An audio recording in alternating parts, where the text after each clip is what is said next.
ഏറ്റവും പുതിയതായിട്ടുള്ളത് 2 വാഹനങ്ങൾ ദുൽഖറിന്റെ പിടിച്ചെടുത്തു എന്നുള്ളതാണ്. കാര്യങ്ങളൊക്കെ കസ്റ്റംസ് വിശദീകരിക്കുകയും ചെയ്യും. നമുക്ക് റിയ ബേബിയിലേക്ക് കൂടി പോകാം. ദുൽഖറിന്റെ വീട്ടിൽ നിന്ന് റിയ ബേബിയാണ് വിവരങ്ങളുമായി ചേരുന്നത്. റിയ, ഈ പറഞ്ഞതുപോലെ തന്നെ പരിശോധനയ്ക്കൊടുവിൽ ഏറ്റവും പുതിയതായി വരുന്നത് ദുൽഖറിന്റെ 2 വാഹനങ്ങൾ പിടിച്ചെടുത്തു എന്നുള്ളതാണ്.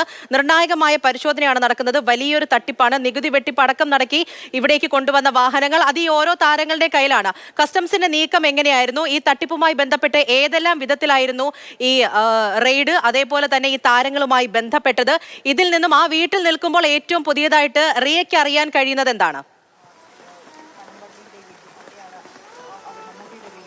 പൂജ, കസ്റ്റംസ് ഏതാനും മാസങ്ങളായി തന്നെ ഇതുമായി ബന്ധപ്പെട്ട വിവരശേഖരണങ്ങൾ നടത്തിക്കൊണ്ടിരിക്കുകയായിരുന്നു. അതിനുശേഷമാണ് കേരളത്തിൽ ആരുടെയൊക്കെ പക്കലാണ് ഇത്തരത്തിൽ ഭൂട്ടാനിൽ നിന്നടക്കം കള്ളക്കടത്ത് വഴി കൊണ്ടുവന്നിട്ടുള്ള അനധികൃതമായി നികുതി വെട്ടിപ്പടക്കം നടത്തി കേരളത്തിൽ എത്തിച്ചിട്ടുള്ള വിൽപ്പന നടത്തിയിട്ടുള്ള വാഹനങ്ങൾ ഉള്ളത് എന്നത് കണ്ടെത്തി. അതിന്റെ അടിസ്ഥാനത്തിലാണ് ഇന്ന് ഒരേ സമയം വിവിധയിടങ്ങളിൽ കോഴിക്കോട്, എറണാകുളം അടക്കം വിവിധയിടങ്ങളിൽ പരിശോധന നടത്തിയത്. രാവിലെ 10 മണി മുതൽ തന്നെ എളംകുളത്തുള്ള ദുൽഖർ സൽമാന്റെ വീട്ടിലായിരുന്നു കസ്റ്റംസിന്റെ പ്രിവന്റീവ് വിഭാഗത്തിന്റെ ഉദ്യോഗസ്ഥ സംഘമെത്തി പരിശോധന ആരംഭിച്ചത്. ഈ സിനിമയിലടക്കം ദുൽഖർ ഉപയോഗിച്ചിട്ടുള്ള നിസാൻ വാഹനം അത് ഇത്തരത്തിൽ കൊണ്ടുവന്നിട്ടുള്ളതാണ് എന്നതാണ് കസ്റ്റംസിന്റെ കണ്ടെത്തൽ. അതിന്റെ അടിസ്ഥാനത്തിലാണ് പരിശോധന നടത്തിയത്. മറ്റൊരു വാഹനം കൂടി ഇവിടെ നിന്ന് കണ്ടെത്തിയിട്ടുണ്ടെന്ന സൂചനകൾ കൂടിയാണ് ഈ ഘട്ടത്തിൽ ലഭിക്കുന്നത്. അതോടൊപ്പം തന്നെ 3 മണിക്കൂറായി പരിശോധന തുടരുമ്പോൾ മോട്ടോർ വാഹന വകുപ്പിലെ ഉദ്യോഗസ്ഥർ കൂടി ഏതാണ്ട് 1 മണിക്കൂറായി എളംകുളത്തെ വീട്ടിലെത്തി പരിശോധനകളും വിവരശേഖരണവും നടത്തുന്നുണ്ട്.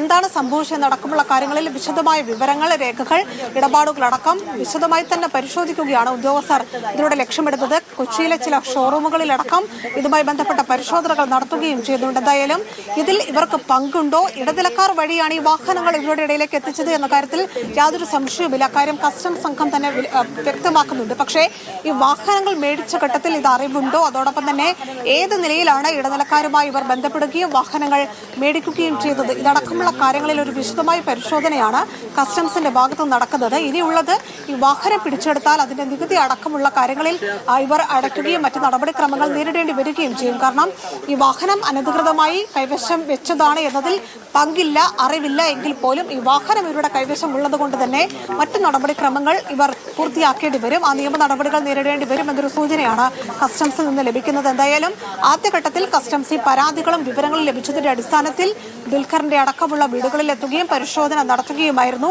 ആ പരിശോധന ഇപ്പോഴും തുടരുന്നുണ്ട്. മറ്റ് വിവരങ്ങൾ സംബന്ധിച്ച് ഔദ്യോഗികമായി തന്നെ കസ്റ്റംസ് തീർച്ചയായും റിയ പറഞ്ഞതുപോലെ തന്നെയാണ്. ഈ തട്ടിപ്പുമായി ബന്ധപ്പെട്ട് എന്തെങ്കിലും ഒത്തുനിന്നിട്ടുണ്ടോ, അതല്ലാന്നുണ്ടെങ്കിൽ വാഹനം അറിഞ്ഞുകൊണ്ടാണോ അറിയാതെയാണോ കൈവശം വെച്ചത് എന്നുള്ള കാര്യത്തിലല്ല. പക്ഷേ നിയമ നടപടി വരികയാണെങ്കിൽ അതുമായി ബന്ധപ്പെട്ട എല്ലാ കാര്യങ്ങൾക്കും അവർ തന്നെ മുന്നിട്ടിറങ്ങേണ്ടി വരും എന്നുള്ളൊരു പ്രധാനപ്പെട്ട കാര്യം തന്നെയാണ്.